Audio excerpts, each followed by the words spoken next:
DJ Faceless Animal Radio. Stop snitching. Then and now. Let's talk about one of the most legendary and most controversial codes in street culture. Stop snitching. Back in the mid-2000s, this wasn't just a phrase you could throw around. This was a movement. We're talking about those classic Baltimore DVDs that kicked it off. T-shirts everywhere, rappers shouting it on tracks. In Boston, it got so real that judges had to ban the shirts from courtrooms because jurors were showing up wearing them. Imagine sitting on trial and the jury staring back at you with "Stop Snitching" on their chest. That's how powerful this code was. And this didn't come from nowhere. This code runs deep. It's connected to the Alford code from the mafia. Silence was survival. You didn't talk to cops. You didn't testify. You handled it yourself or with your crew. Breaking that code could mean exile or worse. When hip-hop came up in the 80s and the 90s, that code got absorbed right into the culture. Think about it. Some of the biggest rappers made whole careers out of glorifying loyalty and the no-snitch policy.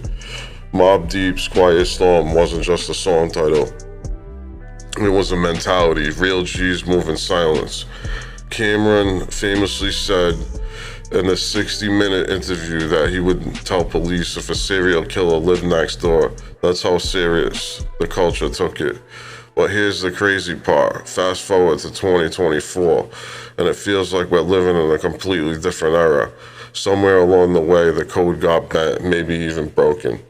Look at what we've seen lately. 6ix9ine went from Public Enemy #1 to dropping viral music videos with hundreds of millions of views after snitching on his crew.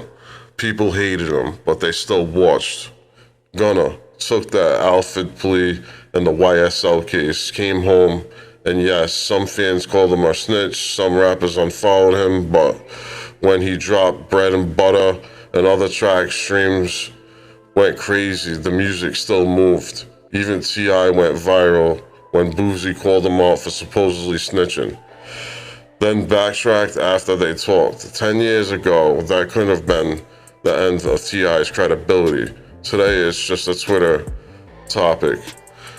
And this isn't just rap, it's happening in the underworld too. Guys who used to have hits on their heads for cooperating are now writing books, doing podcasts, living openly. Sammy the Bull Gravano literally has a YouTube channel telling mob stories to hundreds of thousands of subscribers.